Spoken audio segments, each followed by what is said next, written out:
விருதுநகரை பொறுத்த வரைக்கும் விஜயபிரபாகரனோட வெற்றி வாய்ப்பு எந்த அளவுக்கு இருக்கு? எனக்கு தெரிஞ்சு அவர் ஜெயிச்சிட்டார் 100% வந்து அதில் மாற்று கருத்தே கிடையாது. லேடிஸ் வந்து அவரை கட்டி பிடிச்சி அழுகுறாங்க.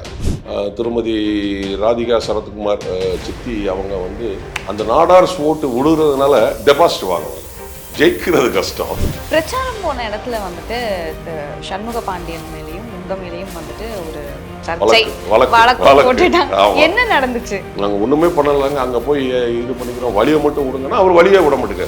நீங்க விடல அப்படின்னா நான் நடு ரோட்ல உட்காந்துருவேன். நான் நடு ரோட்ல உட்காந்து நான் உட்கார்ந்தோன்னா நம்ம கட்சிக்காரங்க அத்தனை பேரும் வந்து உட்காந்துட்டாங்க. எலெக்ஷன் கமிஷன் ரூல்ஸ் படி 5 பேர் போய் ஓட்டு கேட்கலாம்ல. நாங்க 5 பேர் நடந்து போறோம். எங்களை வேணும்னே டார்கெட் பண்றாங்க. என்னைய மட்டும் டார்கெட் பண்ணல, தம்பி சண்முக பாண்டியன் இருக்கிற லாட்ஜிலையும் போய் அவரையும் வந்து டார்கெட் பண்ணி இடத்த காலி பண்ணுங்க. முழுசா திமுகக்கே போயிட்டாரோ அப்படின்னு திரு கமல்ஹாசன் அவர்கள். கமல் சார் வந்து சிறந்த நடிகர். ஏன்னா அவருடைய விரல் கூட நடிக்கும். ஆனால் அங்கே அவர் 100 மார்க் அப்படின்னா இங்கே வந்து அரசியலில் 0 மார்க். இந்த மக்கள் நீதி மையம் அப்படின்னு ஒரு கட்சியை இப்படி ஆரம்பித்து இப்படி கையை இப்படி பிடிச்சிக்கிட்டு பேசாத பேச்செல்லாம் பேசிட்டு வாரிசு அரசியலா ஏன் இந்த நாட்டை இன்னும் சுடுகாடாக ஆக்கப் போகிறேன்னு டார்ச் லைட்டை தூக்கி அந்த டிவியை உடைச்சிட்டு இன்னைக்கு அந்த வாரிசோட கையை குலுக்கிட்டு அங்கே போய் நின்றுக்கிட்டு நான் ஏற்கனவே நான் முன்னாடி உங்ககிட்ட சொன்னோன்னா யார்கிட்ட சொன்னோன்னு தெரியல, இவர் முன்வாசல் வழியாக வர முடியாது. இப்போ அவர் வந்து நிறைய பேரோட பேர் விட்டு போச்சு, வாக்காளர் பட்டியலில் நிறைய பேர் இல்லை, அதனால வந்து மறு வாக்குப்பதிவு வைக்கணும் அப்படிங்கிற மாதிரி சொல்லியிருக்காரு. இது எப்படி பார்க்குறீங்க? இது தோல்வி பயம். இப்போ வந்து நின்று 1 லட்சம் ஓட்டக்காங்கன்னா 1 லட்சம் ஓட்டக்கான அது என்ன வடையா காக்கா தூக்கிட்டு போகிற மாதிரி. அண்ணாமலை சார் வந்து ஐபிஎஸ் திருடங்கள்லாம் கரெக்டாக கண்டுபிடிச்சிருக்கிறாரு. இந்த ஓட்டை காணுங்கிறத லேட்டாக கண்டுபிடிச்சிருக்கிறாரு.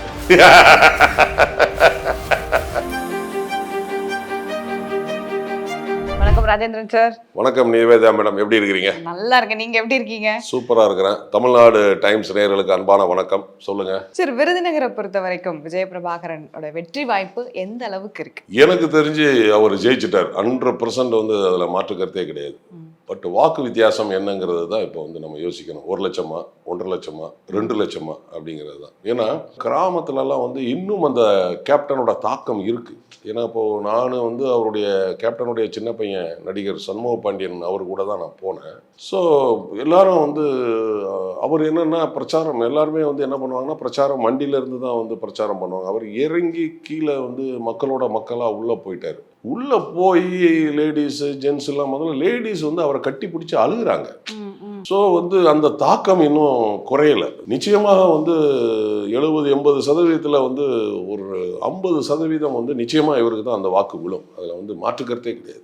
நிச்சயமாக வந்து வெற்றி வாய்ப்பு இவருக்கு தான். பட் வந்து அது 1 லட்சமா 1.5 லட்சமா 2 லட்சமாங்கிறது அப்புறம் தான் தெரியும். கட்சி ஆரம்பித்த உடனே விருத்தாச்சலத்தில் வந்து கேப்டன் வந்து நின்று சட்டமன்றத்தில் எம்எல்ஏவை போனாரோ அதே மாதிரி கேப்டன் இல்லாத இந்த தேர்தலில், இந்த பாராளுமன்ற தேர்தலில் இவர் ஜெயிச்சு பாராளுமன்றத்துக்கு போவார். Okay sir. ஸோ அவரை வந்து எதிர்த்து போட்டியிட்ட 2 வேட்பாளர்கள் இருக்காங்க. ஒருத்தங்க வந்து மாணிக்கம் தாகூர் அவர்களும் ராதிகா அவர்களும். அவங்களுடைய வாக்கு வங்கி எந்த அளவுக்கு இருக்குன்னு நீங்கள் பார்த்தீங்க? இல்லை, எனக்கு தெரிஞ்சு மாணிக்கம் தாகூர் வந்து கிட்டத்தட்ட ஒரு 10 வருஷமாக அங்கே வந்து இருக்கிறார். ஒரு 3 தடவை நின்னதில் 2 தடவை வந்து வின் பண்ணார். பட் நிறைய தேர்தல் வாக்குறுதிகள் அவர் வந்து சொல்லியிருந்தார். அவர் எலெக்ஷனுக்கு நிற்கும் போது அந்த தேர்தல் வாக்குறுதியெல்லாம் அவர் வந்து நிறைவேற்றவில்லை. ஏன்னா அது வந்து போகிற இடங்கள்லே வந்து பப்ளிக்கெல்லாம் சொல்கிறாங்க. பட் என்னன்னா அவர் வந்துட்டு ஒரு நல்லது கிட்டதுக்கெல்லாம் போயிருக்காரு. அதையும் வந்து பப்ளிக் சொல்கிறாங்க. அது மாதிரி நல்லதுக்கு வருவார் கெட்டதுக்கு வருவார். பட் வாக்குறுதிகள் எதுவுமே நிறைவேற்றலைங்க. அதே போல் வந்து பட்டாசு தொழிலாளர்களுக்கு வந்து அவர் வந்து சரியான ஃபேவர் பண்ணலை. ஒரு 8 லட்சம் குடும்பங்கள் வந்து அதை நம்பி இருக்குது. சைனா பட்டாசு உள்ளே வந்துச்சு. அதுக்கும் வந்து இவர்கிட்ட நாங்கள் வந்து பட்டாசு ஃபேக்ட்ரி ஓனர்ஸ் அசோசியேஷனில் எல்லாமே போய் மூவ் பண்ணோம். இவர் எந்த விதமான ஸ்டெப்பும் எடுக்கலைங்கிறது அவங்களுக்கு ஒரு அதிருப்தி இருக்குது. ஸோ எனக்கு தெரிஞ்சு அந்த வாக்குகள் வந்து நிச்சயமாக வந்து அவருக்கு வந்து பழைய மாதிரி விழுறதுக்கு வாய்ப்புகள் இல்லை. ஏன்னா நமக்கு ரூட் லெவல் வரைக்கும் போனதுனால பேசுனதுனால நமக்கு தெரியுது. இப்போ காங்கிரஸுக்கு வந்து அந்த ஏரியாவில் இருக்கிற நாடார் வந்து கொஞ்சம் ஃபேவராக இருப்பாங்க. அந்த கம்யூனிட்டி வந்து எனக்கு தெரிஞ்சு ஃபுல்லாக இதில் போடுவாங்களாங்கிறது கொஞ்சம் டவுட்டு.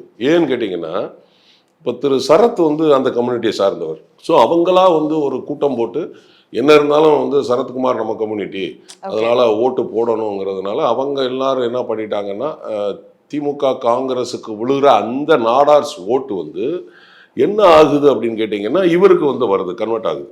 ஓகே. ஸோ இப்போ அதில் வந்து நம்ம வந்து கால்குலேஷன் பண்ணோம்னா அவருக்கு உழுகிற ஓட்டு இவருக்கு கன்வெர்ட் ஆகுதுன்னா நிச்சயமாக நாங்கள் அதில் வந்து வின் பண்ணுறதுக்கு வாய்ப்பு இருக்குது 100% வந்து. ஏன்னா நமக்கு வந்து நாடார்ஸில் ஒரு 30% போடுறாங்க, அவருக்கு ரெகுலராக விழுகிற அந்த ஓட்டு வந்து இங்கே விழுந்தது அப்படின்னா அவர் ஆட்டோமேட்டிக்காக டவுன் ஆவார். ஓகே. ஓகே. ஸோ இந்த மாதிரி கால்குலேஷன்லாம் பார்த்தோம்னா வச்சுக்கிட்டிங்களேன், இப்போ திருமதி ராதிகா சரத்குமார் சித்தி அவங்க வந்து எனக்கு தெரிஞ்சு அந்த நாடார்ஸ் ஓட்டு விழுகிறதுனால டெபாசிட் வாங்குவாங்க. ஜெயிக்கிறது கஷ்டம், டெபாசிட் டெபாசிட் வாங்குறதுக்கு வாய்ப்பு இருக்கு என்னுடைய கருத்து. பிரச்சாரம் போன இடத்துல வந்துட்டு சண்முக பாண்டியன் மேலேயும் உங்க மேலேயும் வந்துட்டு ஒரு சர்ச்சை வழக்கு போட்டுட்டாங்க. என்ன நடந்துச்சு? இல்லை ஆக்சுவலாக வந்து என்னென்னு பார்த்தீங்கன்னா, அந்த விருதுநகரில் வந்து அசன் ஹோட்டல்னு ஒன்று இருக்குது, அது பக்கத்தில் தெப்பக்குளம். அதை தாண்டி நாங்கள் வந்து ஃபஸ்ட்டு பாயிண்ட்டுக்கு நாங்கள் போனோம். ஏன்னா பாயிண்டில் தான் வந்து அனுமதி கொடுத்துருந்தாங்க. அதை தாண்டதுக்கே எங்களை வந்து வழி விடலை. அப்போ நம்ம வந்து ஜீப்பில் தான் போகிறோம். அப்போது வந்து நம்ம ஃப்ளைட்டில் போக முடியும், இங்கேருந்து அங்கேருந்து ஜம்ப் பண்ணி போக முடியுமா? இங்கேருந்து ஒரு 1/2 கிலோமீட்டர் 1 கிலோமீட்டர் இருக்குது, அந்த வழியாக தான் போகணும். அதை வந்துட்டு எங்களுக்கு வந்து ஜீப்புக்கும் அனுமதி இருக்குது. நான் வந்து நட்சத்திர பேச்சாளர், ஒரு கட்சிக்கு வந்து 40 நட்சத்திர பேச்சாளருக்கு எலெக்ஷன் கமிஷன் அனுமதி உண்டு. நான் வந்து ஸ்டேட் ஃபுல்லாகவே போகலாம் நட்சத்திர பேச்சாளருங்கிறதுனால. அவர் இன்ஸ்பெக்டர் திரு சிவகுமாருங்கிறவர் வண்டியை மறிச்சிட்டார், வண்டி இந்த பக்கம் போகக்கூடாது அப்படின்னு. நாங்கள் சொல்கிறோம், சார் இதை தாண்டி தானே சார் போகணும், நாங்கள் போகிறோம் சார், நான் வேணால் காரில் அவரை ஏற்றிக்கிறோம் சார், காரில் ஏற்றிட்டு நாங்கள் வந்து போயிடுறோம் சார் அப்படின்னு. அதெல்லாம் போகக்கூடாது அப்படின்னா நான் சொல்கிறேன், சார் எல்லாத்துக்குமே அனுமதி இருக்குது, போகக்கூடாதுன்னு சொன்னால் நம்ம அடுத்த பாயிண்ட்டுக்கு நாங்கள் எப்படி சார் போகாமல் இருக்க முடியும்? இதுதான் சார் வழி, எப்படி நம்ம வழி இல்லாமல் போக முடியும் அப்படின்னா அவர் வந்து ரொம்ப டைட்டாக பிடிக்கிறார். அப்போ நான் வந்து என்ன சொல்கிறேன்னா, தம்பி சண்முக பாண்டியன், தம்பி நீங்கள் வந்து ஜீப்பில் இருந்து இறங்கி காரில் உட்காருங்கன்னா அவரை காரில் போய் நான் உட்கார வச்சுட்டேன். திரும்ப வந்து இன்ஸ்பெக்டருக்கும் எங்களுக்கு எங்கள் கட்சிக்காரருக்கு நானும் வாக்குவாதம் பண்ணுறேன். ஏங்க நம்ம ஜீப்புக்கு அனுமதி இருக்குது, எனக்கு பேச்சாளர் அனுமதி இருக்குது, நாங்கள் ஒன்றுமே பண்ணலைங்க, அங்கே போய் இது பண்ணிக்கிறோம், வழியை மட்டும் விடுங்கன்னா அவர் வழியே விட மாட்டேங்கார். ஓகே. ஆமாம், அவர் வந்து ஏதோ ஒரு கட்சிக்கு ஃபேவராக இருக்கார், அது கிளியர் கட்டாக தெரியுது நமக்கு. அப்போது நான் சொல்கிறேன், ஏங்க நீங்கள் விடலை அப்படின்னா நான் நடு ரோட்டில் உட்காந்துறோன்னா நான் நடு ரோட்டில் உட்காந்துட்டு, நான் உட்காந்தோன்னா நம்ம கட்சிக்காரங்க அத்தனை பேரும் வந்து உட்காந்துட்டாங்க, நடு ரோட்டில் உட்காந்துட்டோம், சாலை மறியல் பண்ண ஆரம்பிச்சிட்டோம்.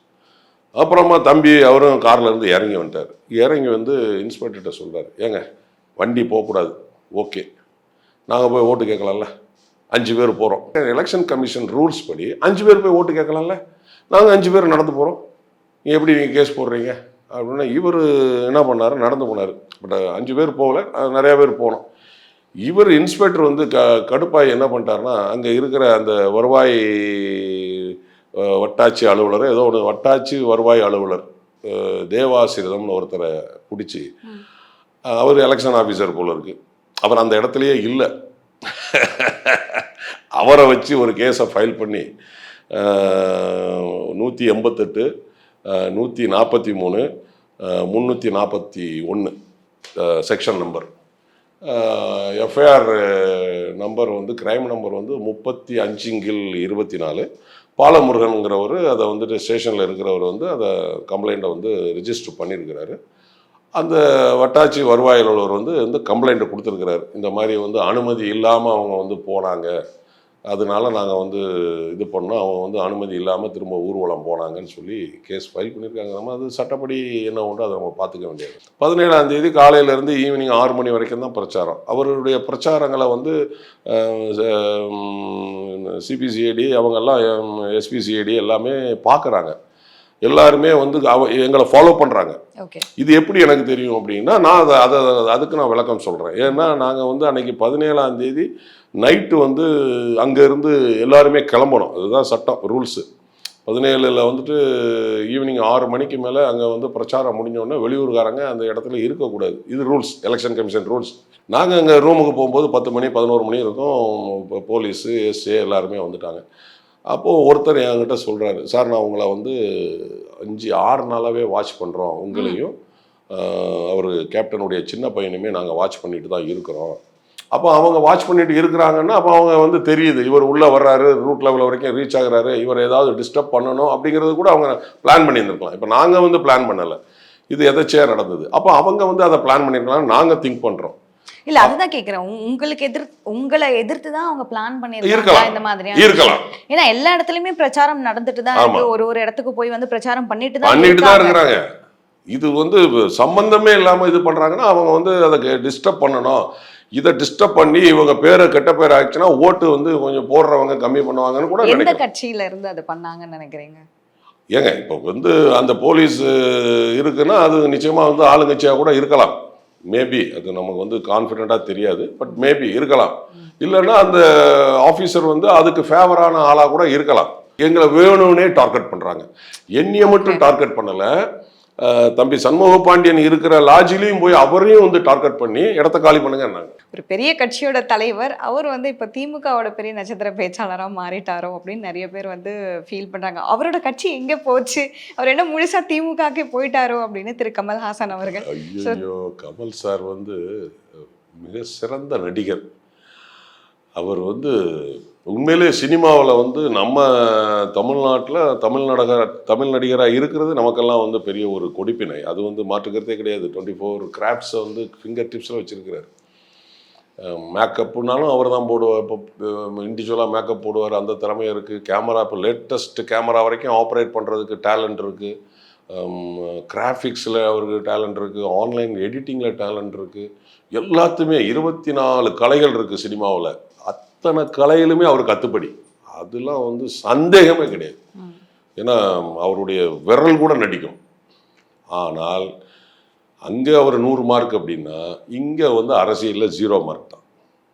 ஏன்னு கேட்டிங்கன்னா அந்த மக்கள் நீதி மையம் அப்படின்னு ஒரு கட்சியை இப்படி ஆரம்பித்து இப்படி கையை இப்படி பிடிச்சிக்கிட்டு பேசாத பேச்செல்லாம் பேசிட்டு வாரிசு அரசியலா ஏன் இந்த நாட்டை இன்னும் சுடுகாடாக ஆக்கப் போகிறேன்னு டார்ச் லைட்டை தூக்கி அந்த டிவியை உடைச்சிட்டு இன்னைக்கு அந்த வாரிசோட கையை குலுக்கிக்கிட்டு அங்கே போய் நின்றுக்கிட்டு நான் முன்னாடி உங்ககிட்ட சொன்னோன்னா யார்கிட்ட சொன்னோன்னு தெரியல, இவர் முன்வாசல் வழியாக வர முடியாது. கேப்டன் மாதிரி இவருக்கு அந்த கெத்து கிடையாது, அந்த தைரியம் கிடையாது, அந்த மக்கள் செல்வாக்கு கிடையாது. இவர் முன்வாசல் வழியாக வர முடியாது, இவர் பின்வாசல் வழியாக தான் அரசியலில் வர முடியும்னு நான் வந்து நிறைய இன்டர்வியூவில் சொல்லியிருக்கிறேன். இப்போவும் அதுதான் நடக்க போகுது. எப்போவோ வரக்கூடிய அந்த மேல் சபை எம்பிக்கு கையெழுத்தை போட்டுட்டு ஒரு எம்பிக்கு போய் நின்று அவருக்கு வாங்கிக்கிட்டு இப்போ நட்சத்திர பேச்சாளராக ஆகிட்டார். ஒவ்வொரு கட்சிக்கும் 40 பேர் நட்சத்திர பேச்சாளர் உண்டு. இவர் வந்து இப்போ திமுகவில் அவர் பேர நட்சத்திர பேச்சாளர்னு கொடுத்துட்டு ஐயோ அவர் வந்து எல்லாருக்கும் வந்து பிரச்சாரம் பண்ணிக்கிட்டு அது எனக்கு என்னமோ வந்து அவர் வந்துட்டு அப்படியே பிரச்சாரம் போகாமல் ஒதுங்கியாவது இருந்திருக்கணும். அந்த கொடுக்குற ஒரு எம்பி சீட்டை வாங்கிக்கிட்டு சரி நானும் எம்பி எங்கள் ஆத்துக்காரரும் கச்சேரிக்கு போகிறாரு அரசியலை ஏதோ ஆரம்பிச்சு விட்டு அதுக்கு வந்து என்னென்னா எங்கே ரஜினி சார் அரசியலை ஆரம்பிச்சிருவாரோ அவர் வந்துடுவாரோன்னு அவசரமாக ஒரு அரசியலை இவர் ஆரம்பித்து ஒரு கட்சியை ஆரம்பித்து நல்ல வேளை ரஜினி சார் வந்து அரசியலுக்கு வரல. உண்மையிலே அவர் வந்து டீசெண்டாக ஜெனூனாக வந்து அவர் சார் வந்து ஒதுங்கிட்டார். எனக்கு ஏஜ் அப்புறம் ஹெல்த் இஷ்யூ ஸோ இதெல்லாம் எல்லாம் வந்துட்டு சரியாக வராது. அப்புறம் அந்த டைம் கூட கொரோனா பீக்கில் இருந்தது, அதுவும் ஒரு காரணமாக அவர் வந்து சொல்லிட்டார். எனக்கு வந்து கொரோனா டைமாக இருக்குது, ஹெல்த் இஷ்யூவாக இருக்குது, அதனால் நான் வரலன்னு டீசெண்டாக ஜெனூனாக ஒதுங்கிட்டார். இவர் வந்து அரசியலை வந்து இவர் வந்து உண்மையிலே வந்து ஒரு நியாயவாதி, ஒரு காந்தியவாதி. ஏன்னா காந்தியெல்லாம் அவருக்கு ரொம்ப பிடிக்கும். ஒரு காந்தியவாதி, ஒரு நியாயவாதியாக இருந்திருந்தா நீங்கள் கோயம்புத்தூரில் நின்றுருக்க வேண்டியதானே, மக்களை சந்திச்சிருக்க வேண்டியதானே, ஓட்டை வாங்கி போய் நின்று ஜெயிச்சு எம்பி ஆகிருக்க வேண்டியதானே. அந்த கத்து அந்த தைரியம் உங்களுக்கு இல்லையே. கட்சியை கொண்டு மொத்தமாக வச்சுக்கிட்டு ஒரு எம்பி சீட்டை வாங்கிட்டீங்களே. அதே மாதிரி தான் அண்ணாச்சி சரத்குமார் அண்ணாச்சியும் ராத்திரி 2 மணிக்கு பொண்டாட்டிகிட்ட டிஸ்கஸ் பண்ணேன், இந்த வடிவேலுக்கு பேக்கரியை நீ வச்சுக்கங்கிற கதையாக கட்சியை நீ வச்சுக்க விருதுநரை ஏன்ட்ட தான் சொல்லிவிட்டு அவர் அங்கே போயிட்டார். இவர் இப்படி போயிட்டார். இந்த தேர்தலில் பாருங்கள் நிறைய பேர் அவுட் ஆவாங்க. இந்த எலெக்ஷன் ரிசல்ட் வந்ததுக்கப்புறம் எனக்கு தெரிஞ்சு நிறைய கட்சிகள்லாம் வந்து இருக்க இடம் தெரியாமல் போயிடும். பானைகள்லாம் உடஞ்சி போயிடும், பானைலாம் உடஞ்சி போயிடும், நிறைய கட்சிகள் போயிடும். நிறைய பாருங்க சின்ன சின்ன கட்சிகள்லாம் வந்து அவுட் ஆகும். ஸோ இப்போ மக்கள் நீதி மையத்தை பொறுத்த வரைக்கும் கட்சி என்ன ஆகுறது சார்? இப்போ இவர் வந்து இந்த பக்கம் ஃபுல்லாக போயிட்டாரு, அப்படி அவங்க முடிவே கட்டிட்டாங்க இவர் வந்து திமுக தான் அப்படிங்கிற மாதிரி. இப்போ மையம் என்ன ஆகுறது?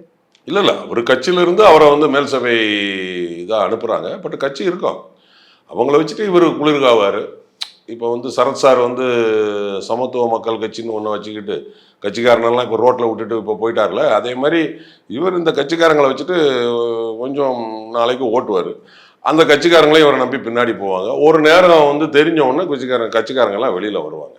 இன்னொரு பக்கம் வந்துட்டு கோயம்புத்தூரை பத்தி நம்ம இப்ப பேசிட்டு இருந்தோம். ஏன் வந்து கமல்ஹாசன் அவர்கள் கோயம்புத்தூர்ல போட்டி போட, இப்ப கோயம்புத்தூர்னாலே வந்துட்டு அண்ணாமலை, இதுக்கு முன்னாடி வரைக்கும் அதிமுக அதிமுகன்னு சொல்லிட்டு இருந்த நிறைய பேர் வந்து இப்போ கோயம்புத்தூர் அப்படி அண்ணாமலையோட பேர் ஞாபகம் வர அளவுக்கு அவர் ஒரு ஸ்ட்ராங்கான ஒரு கேண்டிடேட்டா அங்க பார்க்கப்படுறாரு நிறைய பேர்னால.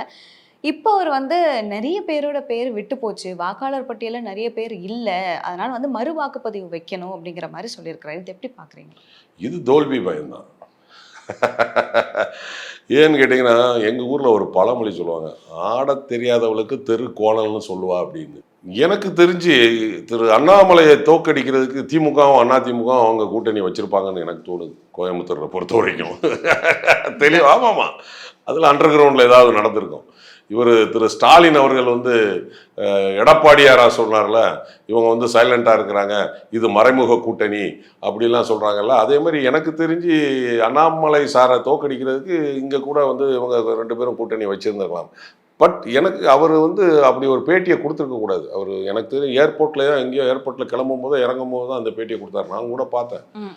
1,00,000 வாக்குகள் வந்து அதிலிருந்து பட்டியலிருந்து நீக்கியிருக்காங்க அப்படின்னு சொல்கிறேன். நான் என்ன சொல்கிறேன், நீங்கள் வந்து ஒரு பாராளுமன்ற உறுப்பினருக்காக நிற்கிறீங்க, ஒரு கேண்டிடேட்டாக நிற்கிறீங்க.